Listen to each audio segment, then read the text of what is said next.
Good evening, everybody. Today is Thursday, January the 18th, and you're watching FCN Prime News here on the Fifth Column Network. I'm Trezene, editor of FCN1, home of news, politics, and business, and your news anchor for this evening. For those who may be joining us for the very first time here at Prime News, welcome.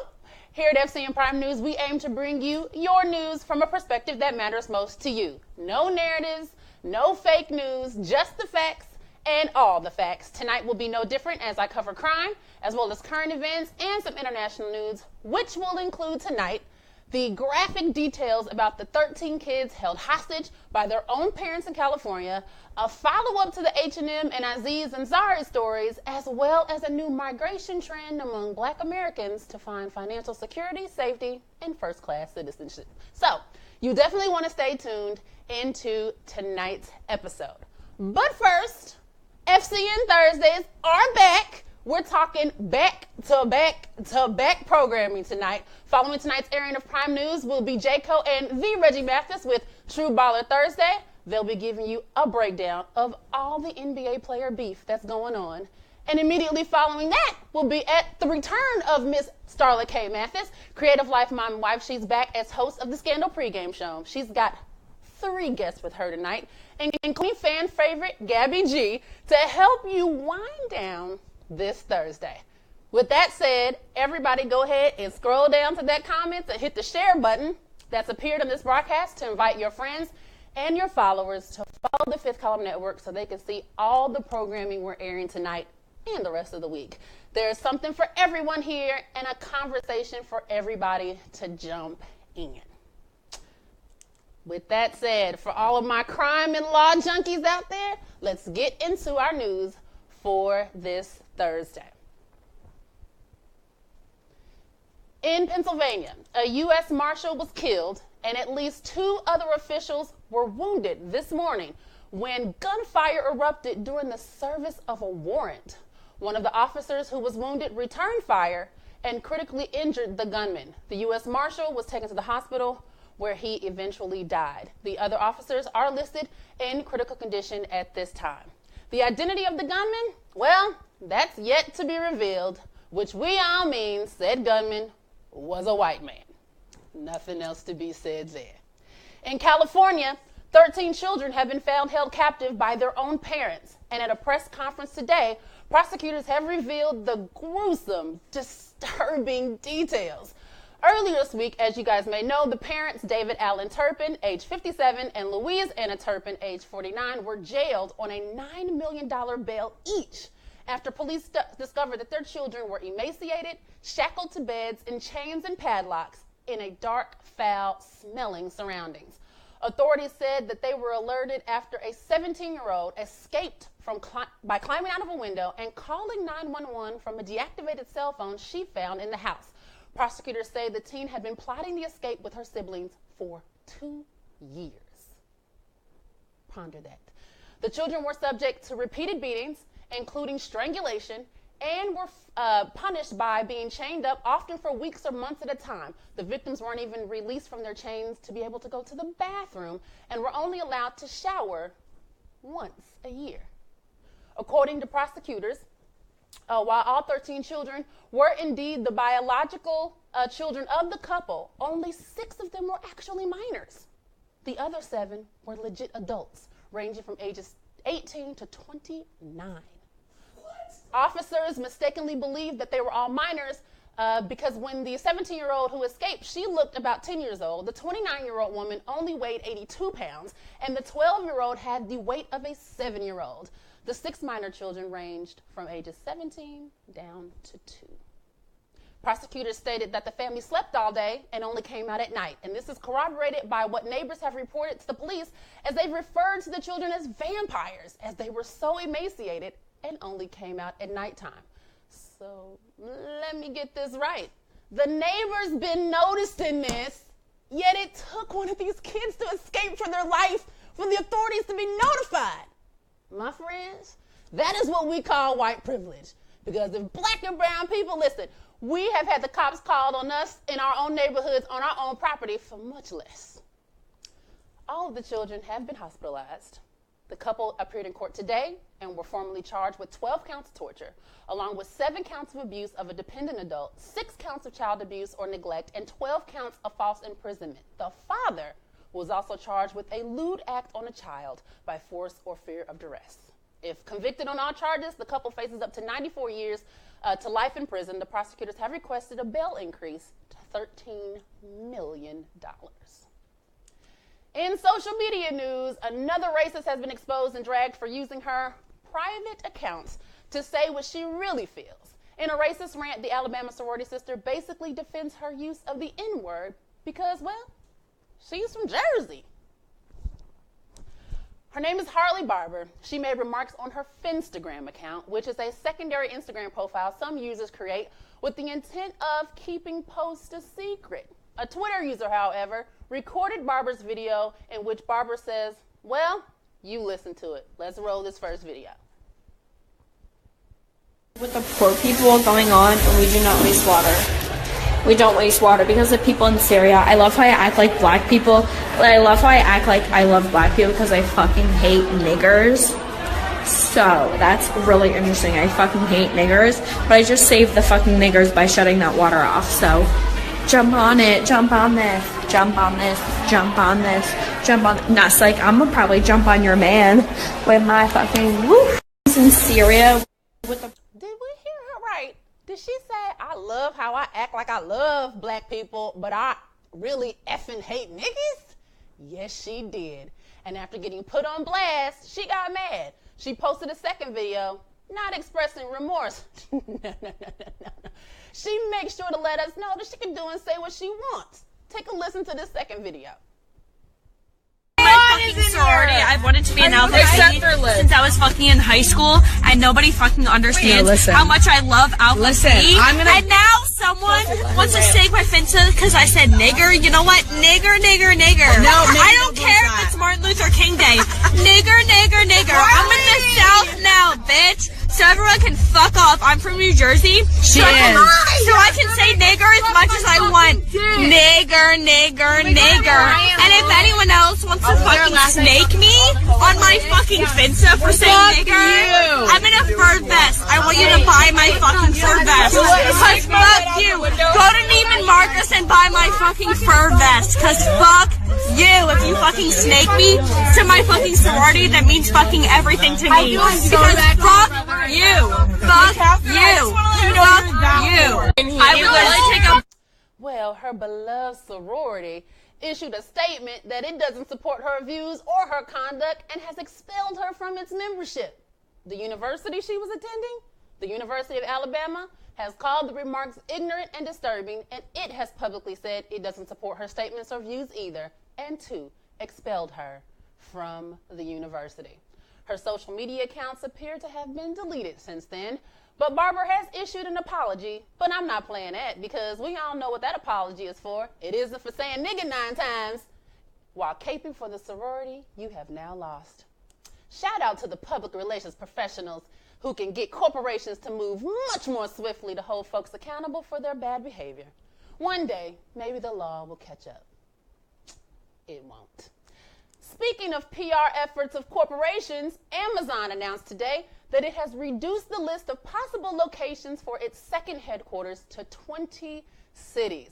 It sent the cities all a flurry on social media as they've announced that they're on the final list of finalists. The locations do lean toward locations in the Midwest, the South, and on the East Coast, and away from the tech hubs of the West Coast. The cities include Atlanta, Austin, Texas, Boston, Chicago, Columbus, Ohio, Dallas, Denver, Indianapolis, Los Angeles, Miami, Montgomery County, Maryland, Nashville, Newark, New Jersey, New York, Northern Virginia, Philadelphia, Pittsburgh, Raleigh, North Carolina, Toronto, and Washington, D.C. An important criterion for selection included this, that it must be a metropolitan area with a population of greater than 1 million and the ability to attract and keep strong technical talent. I think that criterion is pretty telling on where they're going to go. This may also explain Amazon's rejection of applications from Detroit, Phoenix, and San Diego. It also rejected bids from Mexico. Last week, we reported on the H&M situation that had social media all abuzz. Today, the parents of the young black boy who modeled that many felt was a racist hoodie in the H&M ad say that they've had to move out of their home in Stockholm, Sweden because of the international backlash. Terry Mongo and her husband Frank, the parents of the model Leah Mongo, say that while they understand the reactions to the hoodie that read "coolest monkey in the jungle," they didn't see it as racist. But do not think the people who do are necessarily wrong. But in the same breath, the mom Terry made it clear to the interviewer that she understands racism and has experienced it firsthand. She says, and I quote, "I know what racism is. I've had racist remarks directed to me. I've been called a monkey before on a cruise. My reaction was the same as the world to that H&M hoodie." Girl, is you hearing yourself? Listen, people just want what they want. That's what we said during the Sunday edition when we talked about this. And she wanted her kid to be a star and get that H&M check. So I don't feel sorry for them at all for having to relocate or deal with any backlash. While I'm on the topic of backlash, last night, Samantha Bee, host of Full Frontal, went in on Aziz Ansari's date situation and explains in great detail how he fits into the Me Too backlash. As reported here on the Fifth Column Network on Prime News' Sunday edition, the story of the date was filled with a warped cycle of consent and consent withdrawal between an anonymous woman and Aziz. And it really didn't fit the narrative of sexual assault that we've been reading and hearing about in the rise of this Me Too movement and Time's Up movement. Samantha Bee unleashed a fiery takedown in response to all women who have called the situation an unpleasant date and blaming the accuser for just not leaving after saying no the first time. She concluded with this. She said, "What many fail to understand is that it doesn't have to be rape to ruin your life, and it doesn't have to ruin your life to be worth speaking about." Samantha Bee concluded with this message for all men who want to support the Me Too movement. She said, "Men, if you say you're a feminist, then beep like a feminist. And if you don't want to do that, take off your effing pin because we are not your accessories." Whew. All the shade to Aziz, who wore that Time's Up pin to accept his recent award at the Golden Globes 2 weeks ago. While America's embroiled with the issue of sexual assault, its sexual assault leader, Donald Trump, said last week that as of September 2019, it would eliminate the temporary protected status that allows about 200,000 Salvadorians to live in the United States without fear of deportation. As a result of that, El Salvador is currently seeking to reach an agreement with Qatar to allow El Salvador to allow Salvadorian migrants who are forced to leave the United States to work temporarily in the Gulf country. Think about that. Qatar has also offered to provide health services to the Central American country, where it is struggling with a weak economy and gang violence. Qatar foreign minister said in a statement that the two countries are highly interested in developing a bilateral relationship, especially in the fields of economy and culture. They are negotiating the possibility of bringing temporary workers, very qualified people who could excel in areas such as engineering, construction, and agriculture. But not all Salvadorians are happy with this, as they reject the idea of them being treated like goods to be traded. Kind of reminds me of an episode in The Handmaid's Tale, people being traded like goods to help out economies. Yikes. Prime News is dedicated to informing you of what is happening abroad, particularly in this time when Number 45 is doing the most and the absolute least all at the same time. There's been more movement in the Muslim world as a direct result of Trump's decision to recognize Jerusalem as the official capital of Israel. Iran's supreme leader, named Ayatollah Khomeini, made remarks at a conference attended by parliamentary representatives from all of the Islamic countries, where he said in his speech that the holy city was undoubtedly the capital of Palestine, adding that Washington's move won't bear results, and Saudi Arabia's alignment with the United States and Israel is certainly a betrayal of the Muslims. Iran, the leading Iran, the leading Shia Muslim power, and Sunni Muslim Saudi Arabia is a key U.S. ally, and they are both rivals for influence in the Middle East, where they support opposing sides in Yemen, Syria, Iraq, and Lebanon. For those who don't know, Iran does not recognize the state of Israel. Upon the announcement to cut UNRWA's funding to aid Palestinians, Belgium has pledged to donate 19 million euro, which is about 23 million US dollars, to the fund.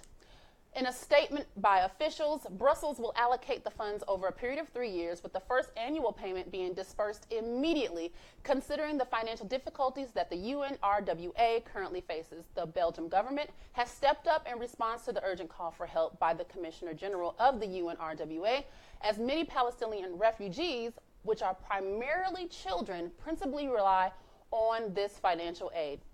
The UNRWA was established in 1949 in order to provide assistance to Palestinian refugees who, in the aftermath of the 1948 Arab-Israeli War, numbered about 700,000. The agency now offers support to approximately 5 million Palestinians in education, healthcare, and housing, and is active in Palestinian nation-occupied territories, Syria, Lebanon, and Jordan. Back in the U.S., an LGBTQ center becomes a reality in the Bronx. Destination Tomorrow, the Bronx's leading trans organization, in partnership with the LGBTQ funders and the Bronx LGBTQ Caucus, have announced plans to construct an LGBTQ center. Destination Tomorrow has consistently provided evidence-based programs in the area and wraparound services to the Bronx LGBTQ community. And now the Bronx will continue to be blessed by the work of this group in a whole nother capacity. And the Bronx will no longer be the sole borough in New York without an LGBTQ community center.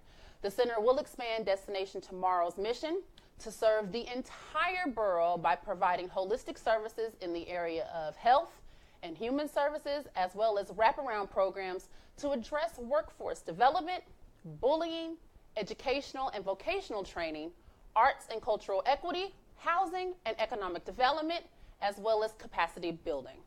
For more information about this center and about Destination Tomorrow, you can visit destinationtomorrow.org. In other news about the Black America, Forbes has released its annual ranking of the places where Black people are doing the best economically. The financial gurus at Forbes measured the statistical data for about 53 of the largest metropolitan areas in the country and used 4 criteria to determine how the African American population was doing in each city. They looked at home ownership rate, entrepreneurship, which includes self-employment, median household income, and measuring the change in the Black population from 2010 to 2016. Here's the list of the top places for Black people to live and thrive from 10 to 1. Number 10 is Richmond, Virginia. 9 is Miami. 8 is Houston. 7 is San Antonio. 6, Charlotte, North Carolina. 5, Raleigh, North Carolina. 4, Baltimore. 3, Austin, Texas. And a tie for number 1, Atlanta and Washington, D.C. China City! Washington, D.C. has the highest median income for households, which was near $70,000. Yet, and still there are Black Americans who feel that regardless, they can't win in the United States, so they are heading to Africa, never to return to the United States again. Yes, a new wave of Black Americans are escaping racism and prejudice by setting up permanent residence in African countries from Senegal to Ghana. It is estimated that between 3,000 and 5,000 Black Americans live in the capital of Ghana. They're teachers in small towns, and they're entrepreneurs in the big city, and say that even though living in Ghana isn't always easy, they feel safe and free. Take the words of Muhammada El Muhaher, Lord Jesus, a recent resident of Ghana and creator of a documentary called Blackset. She says, you might not have electricity, but you won't be killed by the police either. Her documentary focuses on 5 Black Americans that she met living in Ghana who all attended an HBCU in the United States. They all talked and reflect upon their experiences no longer being as second-class citizens in those 2 places. You can find a copy of that documentary somewhere. I swear I couldn't find a link to this documentary to save my life, not even in the article that was telling me about this woman. If I find it, I'll share it on Twitter, but I can tell you I couldn't find it. Any comments out there today? I'll read them. I got to move on because, like I said, we got back-to-back programming tonight. You can follow me on Twitter at Trezene. You can follow me on YouTube, Facebook, Instagram, all at Trezene. You can follow Prime News at FCN_Prime and FCN_1 on Instagram, Twitter, and even Facebook. With that, I'm Trezene. Thank you for watching FCN Prime News in the Fifth Column Network. I will see you guys next Monday at 7 p.m. Stay tuned for True Baller Thursday, and then after that, for the Scandal Pregame Show with @Starla K. Matthews.